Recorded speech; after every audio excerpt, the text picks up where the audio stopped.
नमस्कार, मैं हूं कात्यायनी सिंह और शब्दरंग स्टूडियो में आप सबका स्वागत है। आज हमारे साथ एक ऐसे व्यक्ति बैठे हुए हैं जो बहुमुखी प्रतिभा के धनी हैं, श्री राजेश श्रीवास्तव जी। ये पुल भी बनाते हैं, ये कहानियाँ भी लिखते हैं, कविताएं भी लिखते हैं, दोहे भी लिखते हैं और पॉडकास्ट भी करते हैं।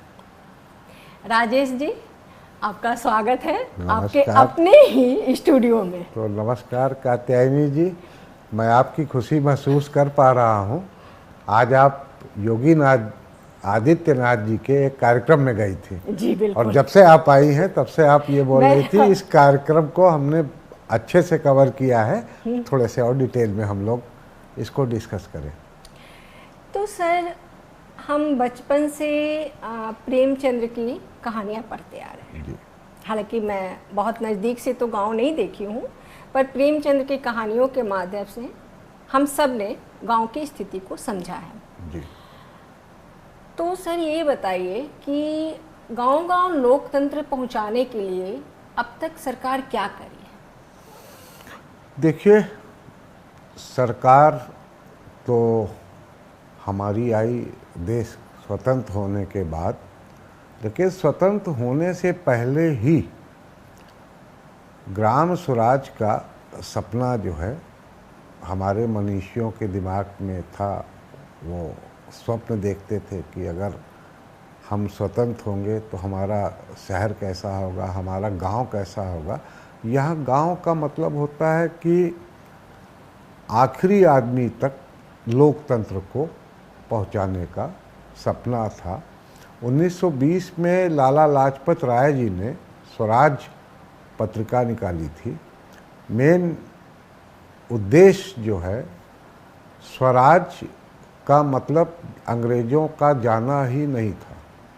वास्तविक अर्थों में लोकतंत्र को इस भारत की जो परंपरा भी रही है, लोकतंत्र की हमारी परंपरा रही है और वैदिक काल से भी लोकतंत्र हमारे रगों में बह रहा था।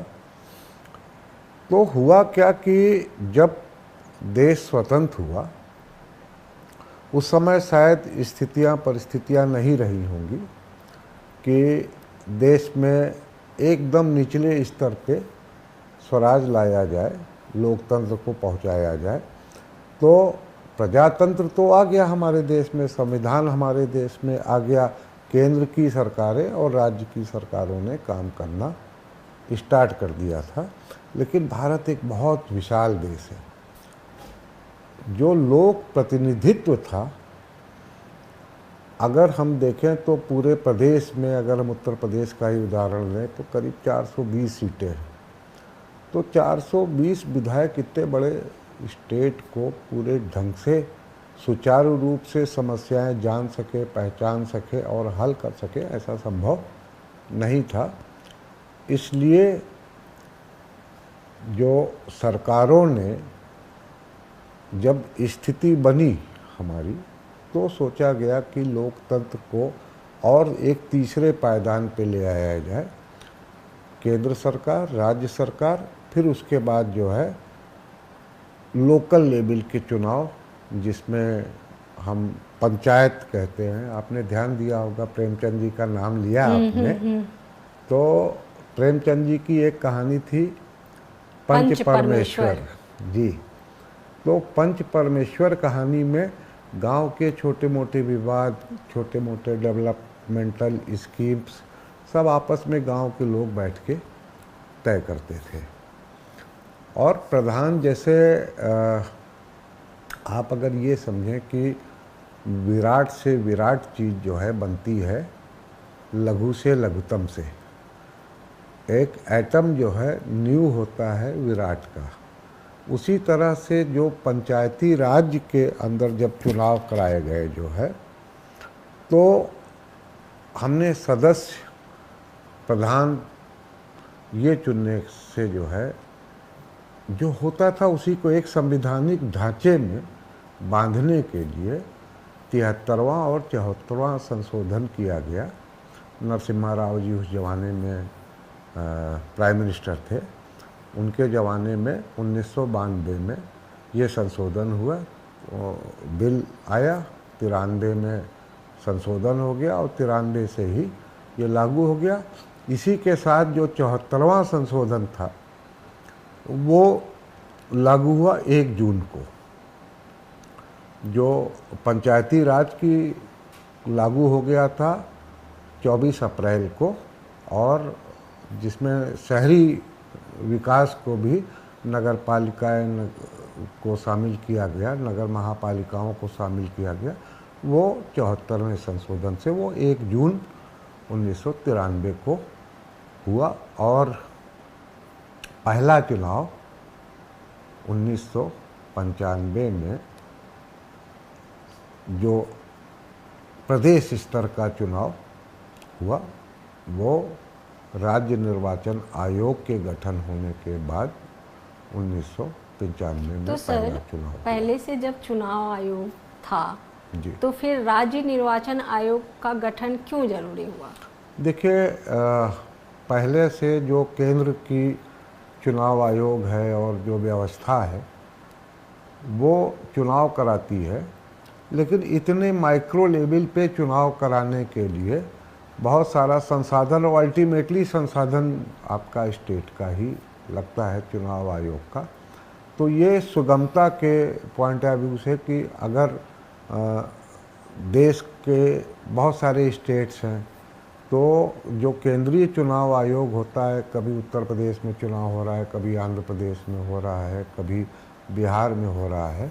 हमारे प्रधानमंत्री जी इसीलिए चाहते थे कि एक वन नेशन वन इलेक्शन, उन्होंने सोचा कि ये होना चाहिए।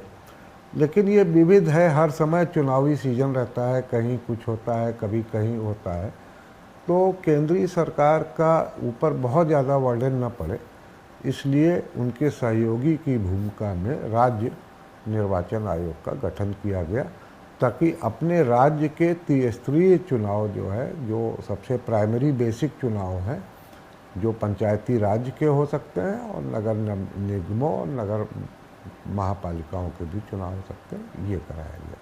तो सर, जो हम लोगों ने स्वतंत्रता के पूर्व स्वराज के सपना देखे थे जी, कि स्वराज आ जाए, तो क्या ये संभव हुआ? राज्य निर्वाचन आयोग, चुनाव आयोग, बहुत सारी चीज़ें लेकर आए सरकार, तो क्या ये हुआ? स्वराज आया? देखिए, स्वराज बेसिकली क्या है कि ये लोकतंत्र है।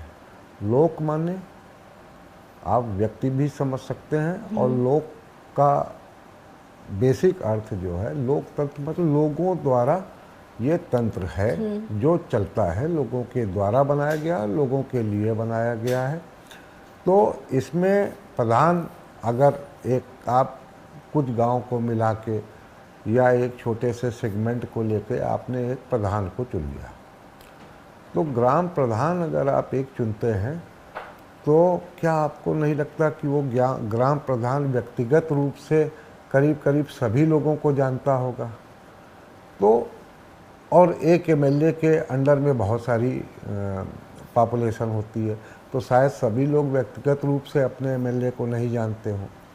और जितना एक प्रधान को अपने गांव की समस्याओं के बारे में मालूम होगा, उतना तो नहीं मालूम होगा एक एमएलए को। या क्षेत्रीय पंचायत के भी चुनाव इसके अंदर जोड़े गए हैं, जिसमें सदस्य और अध्यक्षों का चुनाव होता है। तो कई स्तर पे बांटा गया।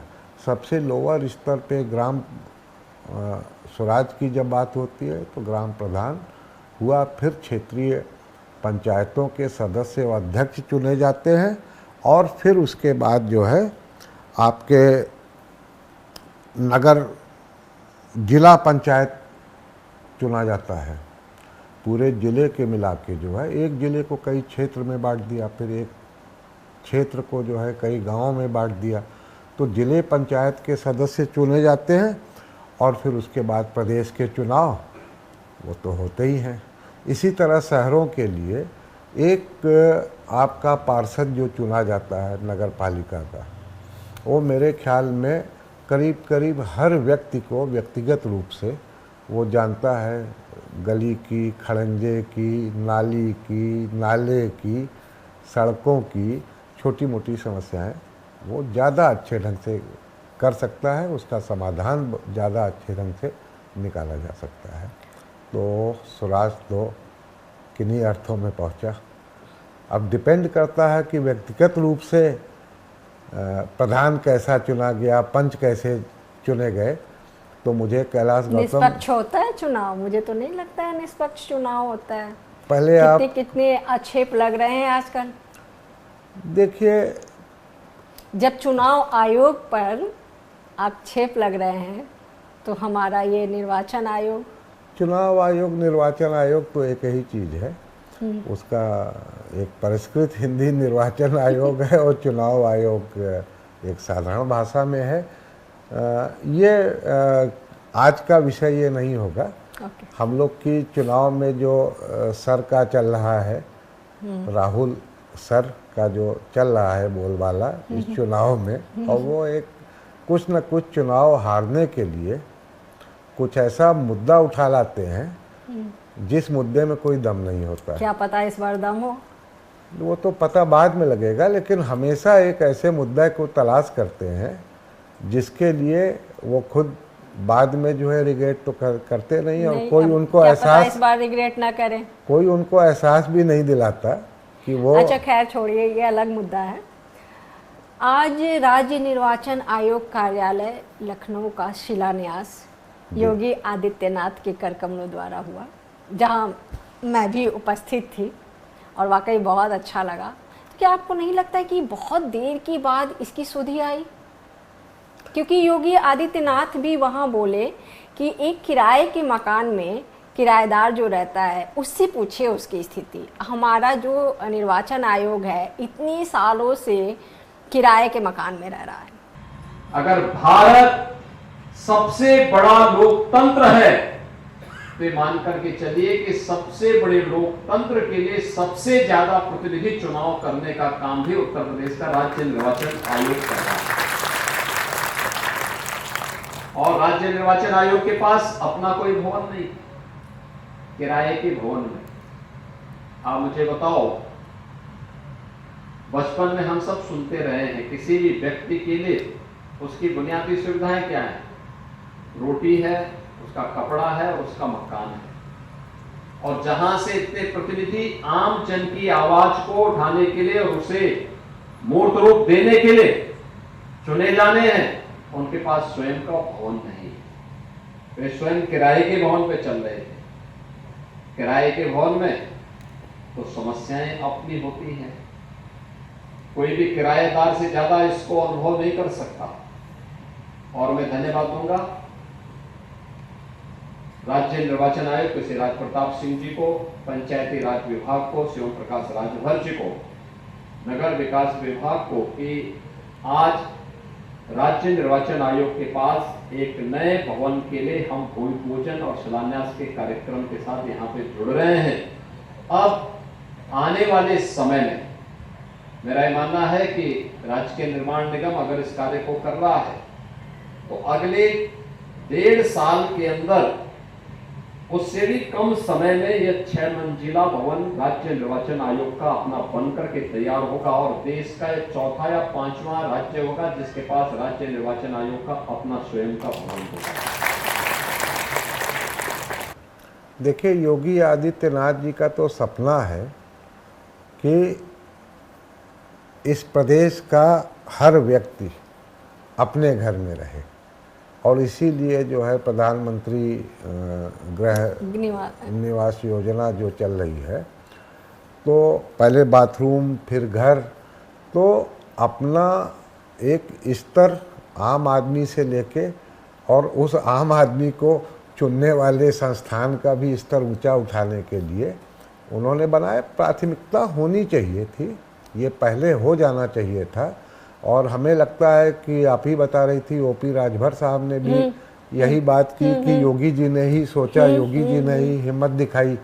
जब कोई किया नहीं वो करके दिखाएंगे। आज इस बात को चरितार्थ उत्तर प्रदेश के मुख्यमंत्री माननीय योगी आदित्यनाथ जी ने करके दिखा दिया, भूमि पूजन करके 31 साल लगातार। जैसा कि संचालक महोदय ने बताया 1994 और आज 2025, 31 साल लगातार तमाम सरकारें आई और गई, किसी ने हिम्मत नहीं जुटाया साहस का परिचय, विकास को गति देने, चुनाव को पारदर्शिता तरीके से सकुशल संपन्न कराने के लिए आज जो काम माननीय मुख्यमंत्री जी के हाथों से हुआ है, हम जितनी भी प्रशंसा करें आज वो कम है। इस तरह की देखिए, जब सरकारें ठीक ढंग से काम करती हैं तो सरकारों के पास पैसा आता है। जब ठीक ढंग से आप प्रबंधन करेंगे, फाइनेंशियल प्रबंधन करेंगे, डेवलपमेंटल स्कीम्स लाएंगे, डेवलपमेंट होगा एक प्रदेश का, तो उसमें पैसा आता है। और जब पैसा आता है, आप अपना घर कब बनाना चाहेंगे? जब पैसा होगा। तो ये खाली इतना ही नहीं है कि योगी जी ने सोच लिया और बन गया, नहीं, ऐसा तो सोचने से नहीं बनता है, ये पैसे से बनता है।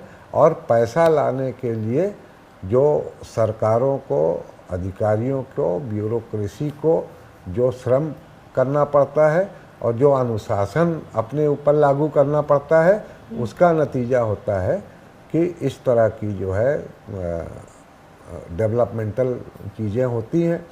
अब देखिए, निर्वाचन आयोग के ऑफिस में करोड़ों करोड़ के जो है कागज़ खरीदे जाते होंगे, क्योंकि मतपत्र पे होता है, ये बैलेट बॉक्स पे ये चुनाव होता है। अभी यहाँ ईवीएम नहीं आया है, तो बैलेट बॉक्स छपेगा, स्याही है, झोला है, बस्ता है, बैलेट बॉक्सेज हैं, तो बहुत सारी चीज़ें होती हैं।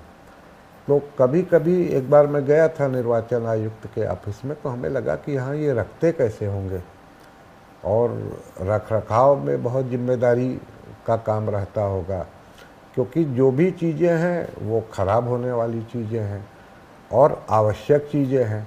अगर आप कागज़ को पहले से मंगा के और प्रेस में भेज के और छपा के तैयार नहीं करेंगे, तो मेरे ख्याल में चुनाव का कार्य जो है 1 साल 1.5 साल पहले से शुरू हो जाता है। तो उसलिए ऑफिस का और बड़े ऑफिस का होना बहुत ज़रूरी था, और ये योगी आदित्यनाथ जी ने सोचा और हो गया। एक महात्मा सोचता है तो हो ही जाता है। सच में बहुत अच्छा लगा राजेश जी आपसे बात करके, आपके अपने ही स्टूडियो में। फिर हम मिलेंगे, फिर बाद में सोचते हैं किस विषय का चुनाव किया जाए। आपसे बात करने के लिए, तब तक के लिए नमस्कार। मैं कात्यायनी जी की एक और आशा पूरी करूंगा।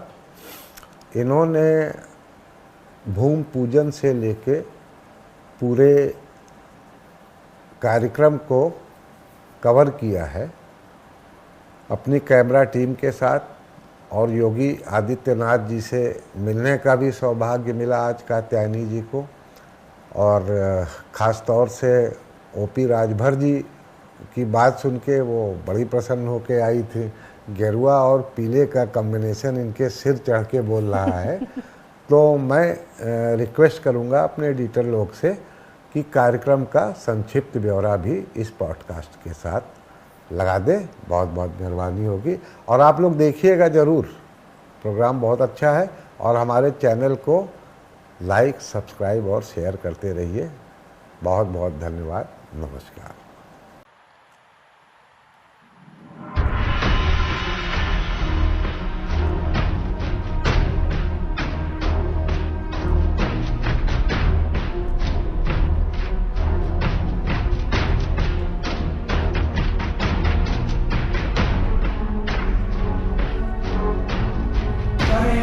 सखिनो बृहस्पतिर्दधातु हरिवम्बा ओम देशवाय नमः प्रक्षालन कुरु गोविंदार्चिकेशाय नमो नमः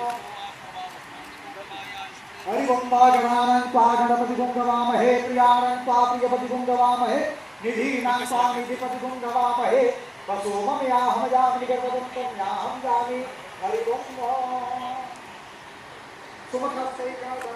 कपिलोकरणकः लम्बोदरस्य विगतो विघ्ननाशो विनायक धूम्रकेतुर्गणाध्यक्षो बालचन्द्रो गजानन द्वादशैतानि नामानि यः पठेषु यादपि विद्यारम्भे गाहे च प्रवेशे निर्गमे च संग्रामे संग्रहे चैव विघ्नस्तस्य न जायते वक्रतुण्ड महाकाय कोटिसूर्य सम्प्रभ निर्विघ्नं कुरु मे देव सर्वकार्येषु सर्वदा ओम गणपतये सर्वविघ्नविनाशाय नमः गणाधिपतये नमः वरदमूर्तये नमः मंगलमूर्तये नमः लक्ष्मी नारायणाभ्यां नमः उमा महेश्वराभ्यां नमः मातृकिलकमलेभ्यो नमः इष्ट देवताभ्यो नमः कुल देवताभ्यो नमः स्थान देवताभ्यो नमः सर्वेभ्यो देवेभ्यो नमो नमः।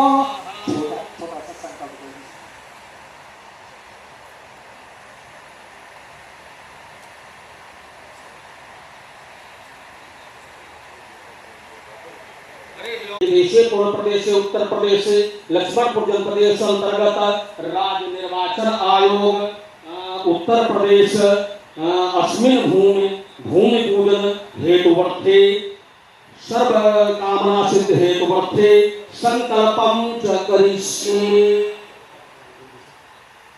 यतो समीहसे ततो मोभ्यन्तु सन्नो प्रजाभ्यो यज्ञन्न पशुभ्यः शान्तिर्भवतु।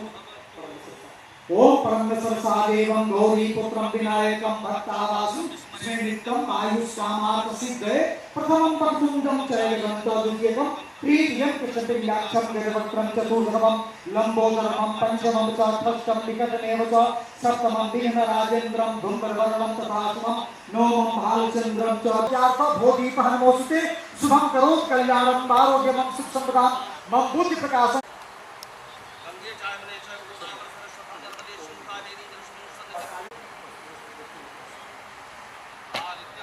कर्दमेन प्रजाभूता मयि समोत्सरिष्यति।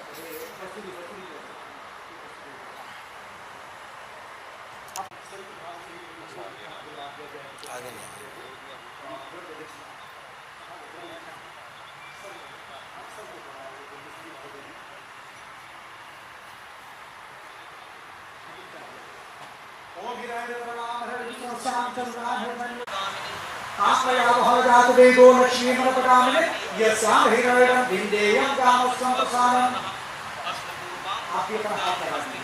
अस्तुर्वामृतपद्यामसिनाद प्रमोदिनीं श्रियं ते कृष्णा देवी भूषताम्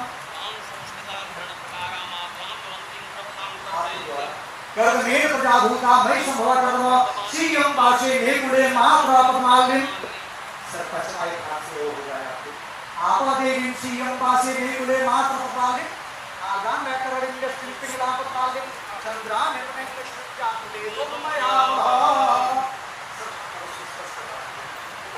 देव राजु भूमोस्मि कामं पाठुकिं पाचो सत्यं सिद्धे पशुनाम रूपं यन्नस्य मयि चेतानस कर्दमेन प्रजाभूता मयि सम्भव कर्म श्रियं वासे नेकुले मातृप्रवाले आगाम व्याकरण इंडस्ट्री लाभ पाले चंद्रानमें लक्ष्मी जातवेदो मयावह कामयावह जातवेदो लक्ष्मी नरकम सुप्तम पंचदशचर्च श्रीकाम सत्यम जपेतो त्वमेव माता सपिता त्वमेव बंधु भ्रष्टं माता हीनं च त्वमेव तत्सर्वं च पितामहेव प्रसीद परमेश्वर गतं पापं गतं दुःखं गतं दारिद्र्यमेव च आगता सुख संपत्ति पूजा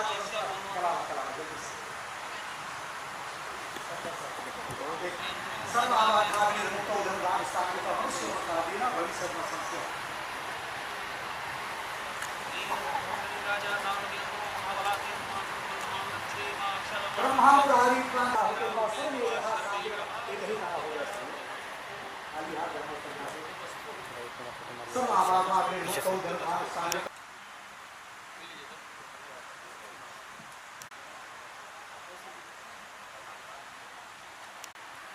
अनावरण हो चुका है और आइए इस कार्यक्रम की कुछ अन्य औपचारिकताएं भी साथ में हम पूरी कर लें। हमारे बीच माननीय राज्य निर्वाचन आयुक्त श्री राज प्रताप सिंह जी मौजूद हैं, जिनके मार्गदर्शन में, जिनके दिशा निर्देशन में आज के इस कार्यक्रम, जिसकी परिणति राज्य निर्वाचन आयोग के भवन के रूप में भविष्य में होने वाली है, मैं चाहूँगा कि माननीय राज्य निर्वाचन आयुक्त महोदय कृपया इस डायस पर आए और इस कार्यक्रम के बारे में, इस भवन के बारे में हमारे अतिथियों का स्वागत करते हुए अपना संबोधन दें श्री राज प्रताप सिंह जी।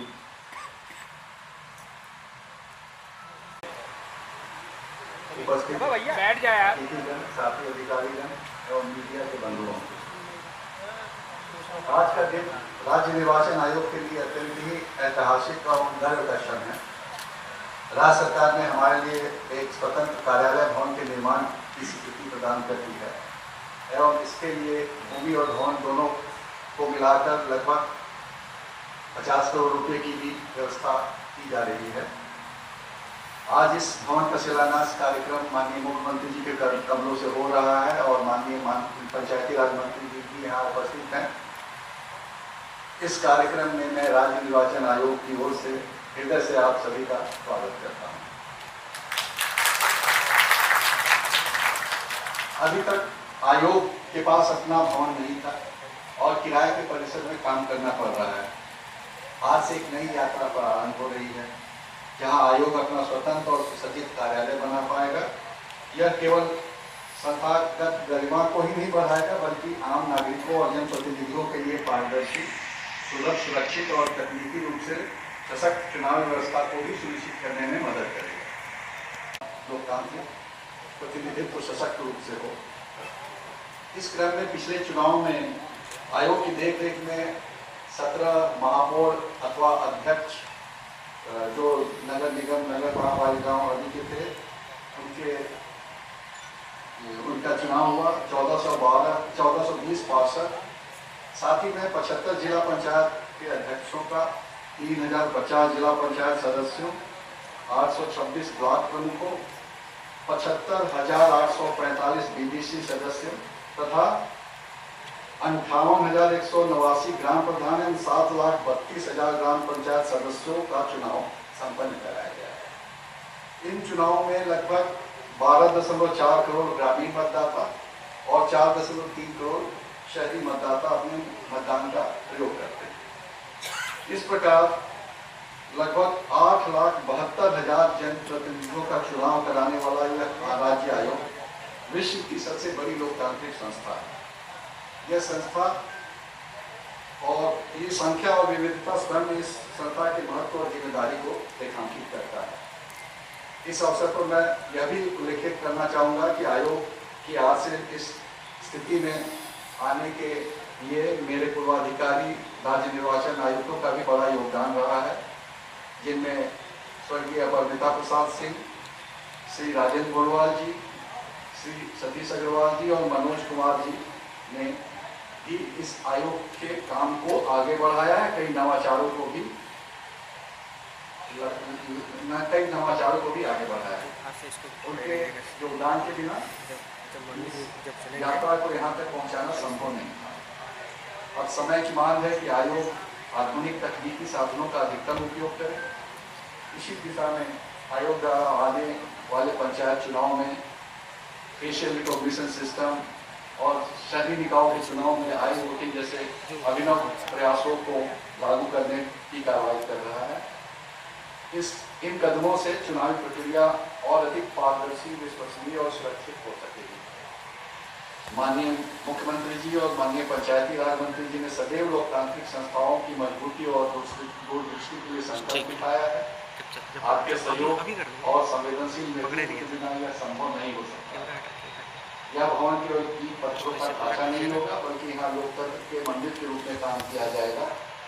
यहाँ से चुनाव सुधार, तकनीकी नवाचार, मतदाता शिक्षा, प्रशिक्षण आदि गतिविधियाँ संचालित होंगी। हमारी प्राथमिकता होगी कि प्रत्येक मतदाता तक आसानी से पहुँच बन सके और चुनाव प्रक्रिया में उनकी सहभागिता सुनिश्चित हो सके।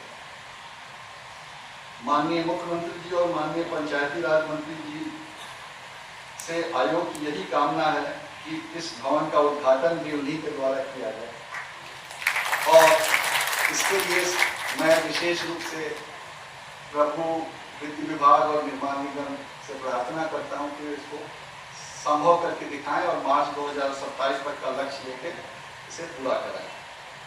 मैं इन्हीं शब्दों के साथ अपनी बात समाप्त करना चाहूँगा और एक बात पुनः माननीय मुख्यमंत्री जी, माननीय पंचायत राज मंत्री जी तथा सभी माननीय अतिथियों का स्वागत करना चाहूँगा और यह विश्वास दिलाना चाहूँगा कि यह भवन लोकतंत्र को और अधिक सशक्त और मजबूत बनाएगा। जय हिंद, जय भारत। धन्यवाद आयुक्त महोदय। राज्य निर्वाचन आयोग इस स्तर तक जाकर चुनाव कराता है कि हर व्यक्ति को सहज ही जनप्रतिनिधि से आराम से मिलने का मौका मिल जाए। उनके क्षेत्र के ही लोग होते हैं और लोग उनके हमेशा उनके साथ रहते हैं। हालांकि इस आयोग का गठन 1994 में एक संवैधानिक व्यवस्था के तहत हुआ था, परंतु आयोग को चलाने के लिए जो संसाधन की आवश्यकता होती है, जो धन की आवश्यकता होती है, जो निर्णयों की आवश्यकता होती है, वो शासन लेता है। और शासन में पंचायती राज और नगर विकास विभाग मिलकर इस कार्य को करते हैं। बहुत बड़ा रोल इसमें नगर पंचायत डिपार्टमेंट का होता है और हमारे बीच मौजूद हैं माननीय मंत्री पंचायती राज श्री ओम प्रकाश राजभर जी। मैं उनसे भी अनुरोध करूंगा कि कृपया इस डायस पे आए और अपना संबोधन इस परिप्रेक्ष्य पे यहाँ देने का कष्ट करें। श्री ओपी राजभर। राज्य निर्वाचन आयोग उत्तर प्रदेश के कार्यालय भवन का भूमि पूजन व शिलान्यास कार्यक्रम में उपस्थित उत्तर प्रदेश के यशस्वी मुख्यमंत्री माननीय योगी आदित्यनाथ जी, प्रमुख सचिव राज्य निर्वाचन आयोग आयुक्त श्री राज प्रताप सिंह जी, संचालन का काम कर रहे डॉक्टर अखिलेश कुमार मिश्रा जी, विशेष कार्यकारी राज्य निर्वाचन आयोग उत्तर प्रदेश। एक कवि ने गाना गाया है, जवन कोई किया नहीं वो करके दिखाएंगे। आज इस बात को चरितार्थ उत्तर प्रदेश के मुख्यमंत्री माननीय योगी आदित्यनाथ जी ने करके दिखा दिया। भूमि पूजन करके 31 साल लगातार, जैसा कि संचालक महोदय ने बताया, 1994 और आज 2025, 31 साल लगातार तमाम सरकारें आई और गई, किसी ने हिम्मत नहीं जुटाया साहस का परिचय, विकास को गति देने, चुनाव को पारदर्शिता तरीके से सकुशल संपन्न कराने के लिए आज जो काम माननीय मुख्यमंत्री जी के हाथों से हुआ है, हम जितनी भी प्रशंसा करें आज वो कम है। पंचायती राज व्यवस्था में ग्राम प्रधान, ग्राम पंचायत, क्षेत्र पंचायत एवं जिला पंचायत आते हैं। क्योंकि पंचायती राज के विषय में जब 94 में ये पंचायती एक्ट लागू हुआ तो माननीय मुख्यमंत्री जी 95 में पहली बार हमने अपनी पत्नी को 1995 में जिला पंचायत का चुनाव लड़ाया और जितवाया भी। तो अनुभव हुआ मुझे पंचायती राज का। उसके बाद बड़े पिताजी को प्रधान बनाया, उसका भी अनुभव हुआ। फिर हमारे एक साथी थे, उनको प्रमुख बना करके हमने देखा, अनुभव किया। तो निश्चित है पंचायती राज व्यवस्था आम ग्रामीण जनता की लोकतंत्र में प्रभावी भागीदारी का सशक्त माध्यम है। 73वां संविधान संशोधन द्वारा एक सुनियोजित पंचायती राज व्यवस्था स्थापित करने का मार्ग प्रशस्त किया गया है। 73वां संविधान संशोधन लागू होते ही संवैधानिक व्यवस्था के अंतर्गत 1994 में राज्य निर्वाचन आयोग का गठन किया गया। आयोग ने स्वतंत्र, निष्पक्ष एवं पारदर्शी पंचायत निर्वाचन व्यवस्था द्वारा ग्रामीण जनता हेतु सशक्त भागीदारी सुनिश्चित की है। ग्राम पंचायत, क्षेत्र पंचायत एवं जिला पंचायत स्तर पर प्रदेश के लगभग 9 लाख पदों पर आयोग सकुशल निर्वाचन कराया जाना बहुत जिम्मेदारी का कार्य है। इसका निर्वहन राज्य निर्वाचन आयोग द्वारा अपेक्षा के अनुरूप किया जा रहा है। प्रदेश में अब तक 6 सामान्य निर्वाचन आयोग द्वारा सकुशल संपादित कराए जा चुके हैं। काम जितना प्रतिदिन कोई न कोई कोई जिला, कोई न कोई क्षेत्र, हर क्षेत्र में जाकर और लोगों से मिलना और इतना व्यवस्थित तरीके से सरकार को चलाना अतिशयोक्ति विरोधियों को लगती है। पिछली सरकारों की अगर बात करें तो पंचायत चुनाव में क्या क्या होता था वो अच्छी तरह आप लोग चिरपरिचित हैं। माननीय मुख्यमंत्री जी के नेतृत्व में भी चुनाव हुआ और उस चुनाव में आप लोगों ने जो पारदर्शिता दिखाई और मुख्यमंत्री की जो मंशा है उस मंशा पे आप लोगों ने काम किया, इसके लिए हम पंचायती राज विभाग और अपने राज्य निर्वाचन आयोग को भाई धन्यवाद देता हूं। और आगे आपने हमारे जो आयुक्त महोदय ने कहा, राज्य निर्वाचन आयोग आयुक्त महोदय ने कि 2027 में उद्घाटन, तो निश्चित है कि हम लोग आपके साथ हैं और पूरी ताकत के साथ इसको लग करके हम लोग भी समय समय पर जो भी सहयोग चाहेंगे हम लोग करते रहेंगे और माननीय मुख्यमंत्री जी के हाथों इसका उद्घाटन हो। इसी बात को कहते हुए अपनी वाणी को यहीं विराम देता हूं। जय हिंद, जय भारत। धन्यवाद सर। जैसा आपने बताया कि उत्तर प्रदेश अपने आप में एक विलक्षण राज्य है। उत्तर प्रदेश जनसंख्या के दृष्टिकोण से बहुत बड़ा राज्य है और उसका ये भी मतलब होता है कि चाहे वो इलेक्शन कमीशन ऑफ इंडिया हो, चाहे स्टेट इलेक्शन कमीशन में हो, सबसे ज़्यादा चुनाव, सबसे ज़्यादा प्रतिनिधि हम देते हैं भारतीय लोकतंत्र को। और हर क्षेत्र में उत्तर प्रदेश बहुत ही अच्छा काम कर रहा है। केंद्र सरकार के तमाम पुरस्कार में से अधिकतर पुरस्कार उत्तर प्रदेश को मिलते हैं और इनकी चर्चा न सिर्फ देश में होती है बल्कि विदेश में भी होती रही है। उसी कड़ी में आज एक और कार्यक्रम था जिसमें कि शिलान्यास किया गया भवन का। हमारे बीच मौजूद हैं परमादरणीय योगी आदित्यनाथ जी, माननीय मुख्यमंत्री उत्तर प्रदेश। मैं उनसे अनुरोध करूंगा कि वो आए और आशीष के कुछ शब्द हम सभी को दें। परमादरणीय श्री योगी आदित्यनाथ। राज्य निर्वाचन आयोग के स्वयं के भवन के शिलान्यास कार्यक्रम में आज इस समारोह में उपस्थित उत्तर प्रदेश सरकार में मंत्रिमंडल के मेरे सहयोगी, प्रदेश के पंचायती राज विभाग के मंत्री श्री ओम प्रकाश राजभर जी, राज्य निर्वाचन आयुक्त श्री राज प्रताप सिंह जी,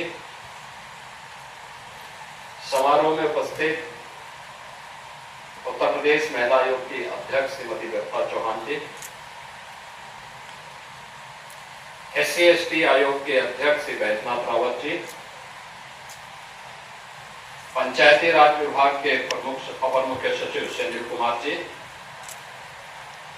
पंचायती इस राज्य निर्वाचन आयोग से जुड़े हुए सभी अधिकारीगण और समारोह में उपस्थित सभी बहन और भाइयों, मैं सबसे पहले राज्य निर्वाचन आयोग को आज के इस भूमि पूजन कार्यक्रम और इस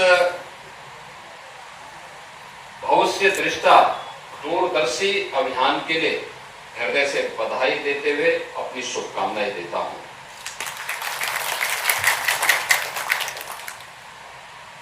आज का दिन लोकतांत्रिक दृष्टि से त्रिस्तरीय पंचायतों की व्यवस्था की दृष्टि से अत्यंत महत्वपूर्ण है। उत्तर प्रदेश की दृष्टि से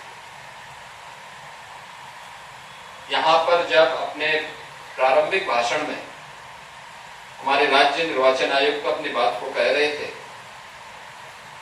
और मैं उनकी बात को बहुत ध्यान से सुनता था, यानी अकेले उत्तर प्रदेश में पंचायती राज की व्यवस्था में त्रिस्तरीय पंचायत के चुनाव में 12 करोड़ से अधिक मतदाता मतदान में भाग लेते हैं। अनुमान करिए देश के अंदर किसी भी राज्य की आबादी भी उत्तर प्रदेश के बाद किसी अन्य राज्य की आबादी 12 करोड़ से ज्यादा नहीं है, लेकिन यहाँ केवल ग्रामीण क्षेत्र में ग्राम पंचायत, क्षेत्र पंचायत, जिला पंचायत के चुनाव में जो मतदाता भागीदार होते हैं उनकी संख्या होती है 12 करोड़ से अधिक, जिसमें 58,000 यानी आज के दिन पे 57,600 ग्राम पंचायतें हैं, 75,000 से अधिक क्षेत्र पंचायत के सदस्यगण हैं, 826 क्षेत्र पंचायतें हैं और 75 जिला पंचायत हैं और 7 लाख से ज्यादा ग्राम पंचायत के सदस्य हैं। इतनी बड़ी व्यवस्था ये तो हो गई पंचायती राज की। और स्थानीय निकाय के 17 नगर निगम,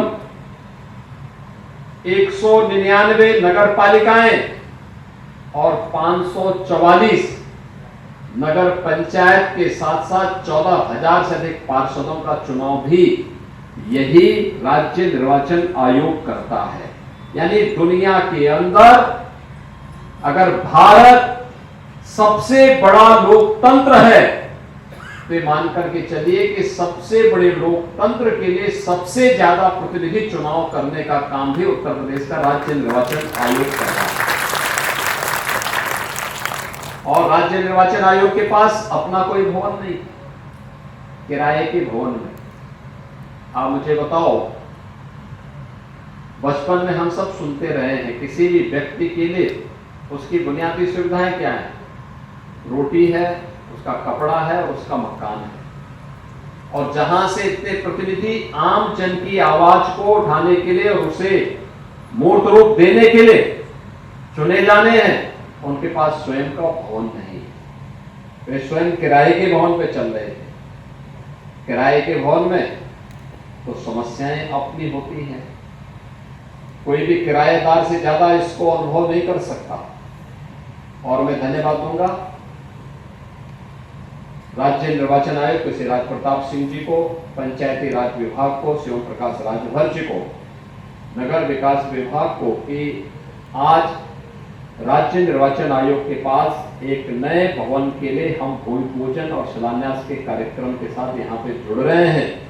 अब आने वाले समय में मेरा ये मानना है कि राजकीय निर्माण निगम अगर इस कार्य को कर रहा है तो अगले 1.5 साल के अंदर उससे भी कम समय में यह 6 मंजिला भवन राज्य निर्वाचन आयोग का अपना बन करके तैयार होगा और देश का यह 4था या 5वां राज्य होगा जिसके पास राज्य निर्वाचन आयोग का अपना स्वयं का भवन होगा। और ये होना भी चाहिए। याद रखना, देश के अंदर कुछ भी हो, दुनिया के अंदर आज भी शासन की सबसे अच्छी पद्धति है वह है लोकतंत्र की। एक सामान्य से सामान्य व्यक्ति पर, अंतिम पायदान पर बैठे हुए व्यक्ति को शासन तक अपनी बात पहुंचाने का अवसर प्राप्त होता है। कोई जनप्रतिनिधि किसी समस्या के लिए उसको नजरअंदाज नहीं कर सकता क्योंकि उसकी जवाबदेही होती है। और जवाबदेही सुनिश्चित करने के लिए भारत के संविधान निर्माताओं ने चुनावों के माध्यम से व्यवस्था सुनिश्चित की है कि अगर चुनाव जीतने के बाद कोई जनप्रतिनिधि जनता जनार्दन को नजरअंदाज करता है तो फिर 5 साल के बाद जब जनता के पास जाता है तो जनता भी उससे मुंह फेर देती है। इसीलिए लोकतांत्रिक व्यवस्था में जनता को केवल मतदाता नहीं कहा गया है। जनता केवल जनता नहीं है, वह लोकतांत्रिक व्यवस्था की जनार्दन भी है। उसको उस रूप में उसको उसका सम्मान दे करके, यानी हम उसको सम्मान दे सके, उसकी आवाज को महत्व दे सके, उसकी आवश्यकताओं की पूर्ति कर सके, यह एक जनप्रतिनिधि का दायित्व होता है और जनप्रतिनिधि उसके लिए अपने स्तर पर प्रयास करता है। आज उत्तर प्रदेश हर एक क्षेत्र में आगे बढ़ रहा है। आप सोचिए, 544 नगर पंचायतों के माध्यम से, 199 नगर पालिकाओं के माध्यम से और 17 नगर निगम के माध्यम से 57,000 से अधिक हमारे पास ग्राम पंचायतें, 57,600 से अधिक ग्राम पंचायतों के माध्यम से प्रदेश के अंदर 75,000 से अधिक क्षेत्र पंचायत, 75,000 से अधिक क्षेत्र पंचायतों के माध्यम से 826 क्षेत्र पंचायत और 75 जनपदों में 75 जिला पंचायत अध्यक्ष के माध्यम से इस पूरी व्यवस्था को चुनाव की प्रक्रिया के साथ जोड़ने का काम, जिसमें 12 करोड़ से अधिक मतदाता अकेले पंचायती राज विभाग में और स्थानीय निकाय की व्यवस्था में लगभग 5 करोड़ मतदाता इस पूरी प्रक्रिया का हिस्सा बनते हैं। तब 8 लाख से अधिक प्रतिनिधि चुन करके जाते हैं पंचायती राज व्यवस्था, स्तरीय पंचायती व्यवस्था में भी और क्षेत्र अपने स्थानीय निकाय के व्यवस्था में भी। ये लोकतंत्र की नींव को सुदृढ़ करता है और स्थानीय निकाय और पंचायती राज व्यवस्था अगर मजबूत है तो विधानसभा और लोकसभा में भी मजबूत जनप्रतिनिधि चुन करके जाते हैं, जो वहां की आवाज बन जाते हैं, वहां की पहचान को आगे बढ़ाते हैं। लोकतांत्रिक व्यवस्था अगर मजबूत है तो हर संस्था अपने आप ही संवेदनशील बनती है, विकास के प्रति आग्रही बनती है। आज के इस अवसर पर यह कार्य अत्यंत महत्वपूर्ण कार्य है, एक दूरदर्शितापूर्ण कार्य है, भविष्य को देखने का कार्य है, क्योंकि हमारा भविष्य प्रधानमंत्री जी ने सुनिश्चित किया है कि 2047 तक आते आते भारत विकसित भारत होगा। तो विकसित भारत के लिए विकसित उत्तर प्रदेश, तो विकसित उत्तर प्रदेश में लोकतांत्रिक प्रक्रिया भी उतनी ही विकसित होनी चाहिए, उतना ही सशक्त होना चाहिए, यह आवश्यक है। और आज उसकी नींव यहाँ पर राज्य निर्वाचन आयोग ने किया है। मैं राज्य निर्वाचन आयुक्त श्री राज प्रताप सिंह जी को और उनकी पूरी टीम को इसके लिए हृदय से धन्यवाद देता हूं और विश्वास करता हूं कि एक समय सीमा के अंदर कार्यदायी संस्था इस भवन का निर्माण करते हुए उत्तर प्रदेश के स्थानीय निकाय और पंचायती राज व्यवस्था की इस कार्य प्रणाली को और अच्छा करने के लिए, उन्हें सुगम बनाने के लिए, और ये तो अवध विहार योजना के अंतर्गत यहाँ पर लोगों को आने में बहुत कठिनाई नहीं होगी, आसानी से लोग यहाँ पर आ सकते हैं और आकर के इस कार्यक्रम को, अपनी बात को वहां पर आयोग के सम्मुख रख सकते हैं। आयोग इसके माध्यम से टेक्नोलॉजी का भी बेहतर उपयोग कर पाएगा। इस विश्वास के साथ आज के इस अवसर पर मैं राज्य निर्वाचन आयोग को हृदय से बधाई देते हुए अपनी शुभकामनाएं देता हूं। धन्यवाद। जय हिंद। धन्यवाद सर। हमारी शास्त्रीय परंपरा है अतिथि देवो भव की, तो हम चाहेंगे कि हमारे बीच मौजूद राज्य निर्वाचन आयुक्त महोदय सबसे पहले मोमेंटो देकर माननीय मुख्यमंत्री जी का स्वागत करें।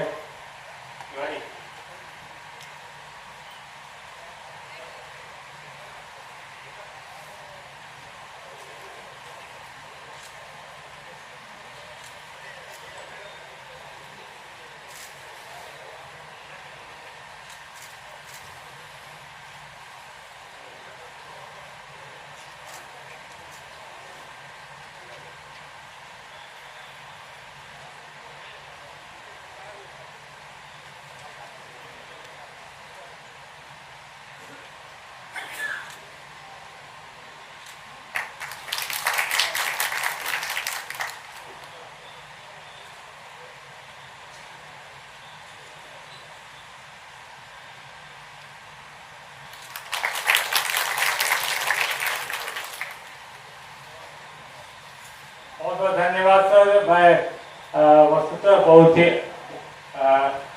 मन से धन्यवाद देना चाहूँगा हमारे माननीय मुख्यमंत्री जी।